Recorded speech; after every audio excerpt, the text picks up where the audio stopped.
Hola, ¿qué tal están? Subida de precios masiva en todo. Es un título realmente pues, que impacta, pero es la pura realidad. La luz está subiendo el 10% en varios tramos, quizás suba hasta el 21% si no pone remedio el gobierno,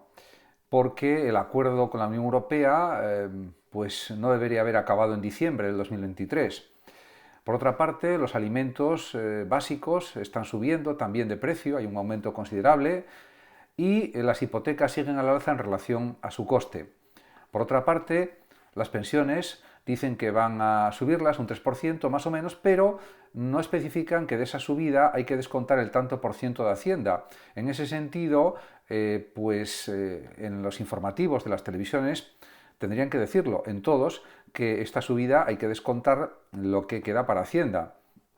Por otra parte, los sueldos no cubren todos los gastos de muchos domicilios, porque los salarios en España no se equiparan a los de la Unión Europea, no son tan altos como los propios otros países como Francia, Alemania, Italia, Reino Unido, en general en toda Europa, y ya no digamos, por ejemplo, en Suecia, Noruega, Dinamarca, Finlandia, etc.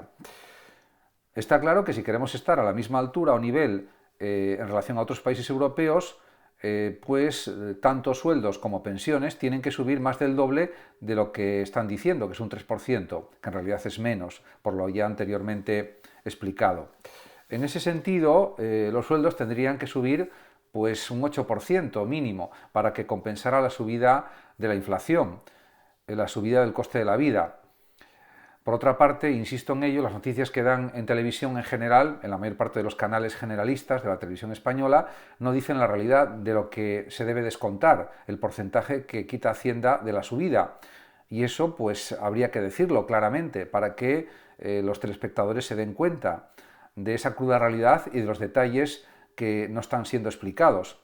porque la gente se cree directamente lo que está oyendo, como que es una subida total, absoluta de ese 3% y en realidad es menos. Por otra parte, en España el nivel de pobreza está llegando a límites increíbles e insospechados. Hay millones y millones de personas en España que están ya en una situación de pobreza. Y de hecho eso es algo constatado por ONGs y por organizaciones independientes. Por otra parte, los bancos siempre son los que generalmente ganan grandes cantidades de dinero, los grandes bancos, y también las grandes compañías eléctricas, las grandes empresas, en definitiva, los de siempre. Y a pesar de que pues, ha habido un aumento de los impuestos que se cobran a las grandes empresas, considero que no es suficiente todavía. Por tanto, podemos decir que en esta situación, que es la que estamos sufriendo los españoles, tendría que haber más ayudas económicas para los que realmente las necesitan, para millones de personas que no pueden llegar bien a final de mes. También habría que mejorar las condiciones de las hipotecas para la gente mayor de 60 años, porque en muchos casos, diría que en todos prácticamente, son condiciones leoninas, condiciones realmente terribles, cuando actualmente con el seguro de vida y con otra serie de condiciones se podría mejorar mucho los plazos para que los mayores puedan contratar hipotecas o acceder a alquileres, etcétera, de una forma mejor. Y claro, también hay que considerar que está bien que haya ayudas económicas para los jóvenes hasta el límite de los 35 años, pero la juventud no acaba a esa edad, aunque legalmente se considera que ese tiene que ser el límite.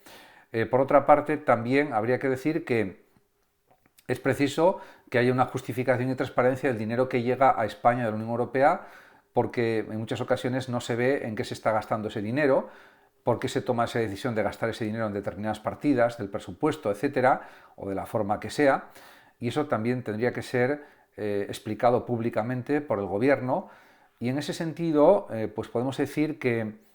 estamos llegando a una situación que no es de estallido social y económico todavía,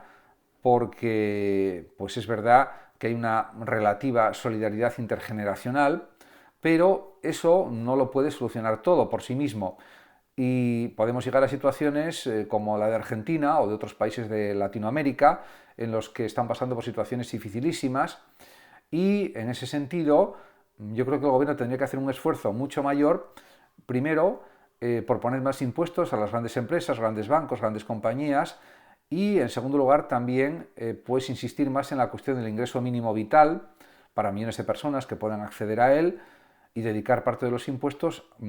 a ese ingreso mínimo vital. También aumentar la dotación de los salarios sociales, que lleguen a más cantidad de personas, las que realmente lo necesiten, porque es verdad que puede haber una clase alta en España que no necesita ningún tipo de ayuda económica, pero hay pues una gran cantidad de personas que sí necesitan pues salario social, ingreso mínimo vital, etcétera, etcétera.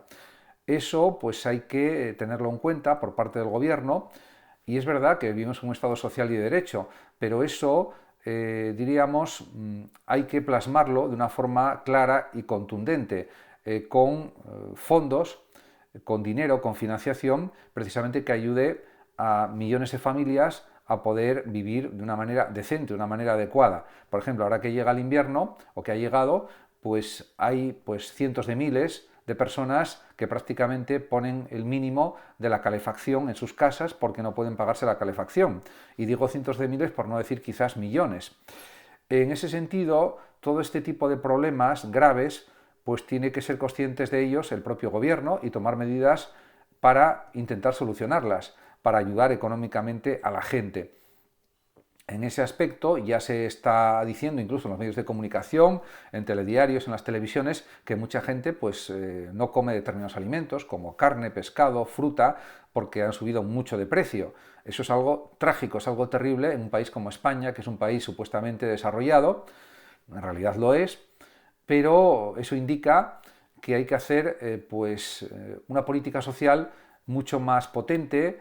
mucho más audaz de la que hace, por ejemplo, el gobierno actual. Porque no sirve solo con decir se están realizando políticas sociales, que sí se están haciendo, nadie lo va a discutir, pero la cuestión clave es la intensidad de esa política social que se está realizando. Hay que invertir mucho más dinero en sanidad, mucho más dinero en educación y sobre todo mucho más dinero en que los precios no suban, o subvencionar los alimentos, lo que sea. Pero lo que no puede suceder es que haya gente que lo esté pasando mal a nivel de vida, a nivel de calidad de vida, simplemente porque pues no se están aplicando los suficientes impuestos a las grandes empresas, a los grandes bancos, y por supuesto todo eso tiene que cambiar, porque de no ser así la situación irá empeorando y al final veremos lo que sucede. En cualquier caso, diríamos que el tema clave es la subida de los salarios. Ciertamente, desde la COE, por ejemplo, ha dicho el vicepresidente de la COE, pues muy recientemente, hoy mismo, en los medios de comunicación, que no ven como algo positivo que algunas empresas que dependen del sector público, pues no haya subida de salarios en algunas empresas determinadas, y en cambio se esté pidiendo a la empresa privada que tenga que haber una subida de salarios. Lo ven como algo contradictorio. En cualquier caso, diríamos que tiene que haber una subida de los sueldos, de los salarios, de los ingresos de los trabajadores en general, tanto en la empresa pública como en la privada, en los casos en que eso se vea como algo absolutamente necesario. Lógicamente, si hay sueldos muy altos, lógicamente no se van a subir, pero lo que hay que procurar es que suban los salarios más bajos, como es lógico, y los salarios de tipo medio también, para que la gente pueda acceder pues a un tipo de vida que es la lógica, que es la normal. En ese sentido, pues hay que tomar medidas por parte del gobierno también, del gobierno central, más que de los gobiernos autonómicos o de los gobiernos locales. En ese sentido, si estamos en un estado del bienestar o se pretende llegar a ese estado del bienestar, hacen falta esas medidas. Y se están tomando esas medidas con mucha timidez, diríamos de una forma muy suave, muy ligera, que no sirve para cubrir las necesidades de millones y millones de españoles que necesitan pues esas ayudas económicas para poder vivir de una manera adecuada. En ese sentido, pues quizás hay una parte de la población que no necesita esas ayudas económicas, quizás sea pues un 10%, un 20% o un 30%, unos porcentajes similares a estos, pero luego pues hay otro porcentaje de población que sí necesita estas medidas de apoyo económico. Por lo tanto, hay que implementarlas y hay que ponerlas a disposición de los ciudadanos que realmente las necesitan, sin demasiadas condiciones, porque de esa manera pues se está haciendo que muchas personas no puedan tener una vida digna. Por otra parte, por ejemplo, insisto en la importancia del ingreso mínimo vital, porque ha demostrado su eficacia en los países nórdicos y en otros países que han implantado el ingreso mínimo vital, pero claro, que llegue a millones de personas, No es suficiente con que llegue a 600.000 personas. Eso es una cantidad que está bien, pero es una cantidad mínima en comparación con la cantidad de millones de personas que necesitan ese ingreso mínimo vital, por ejemplo, en España. Muchas gracias a todos por su atención y hasta siempre.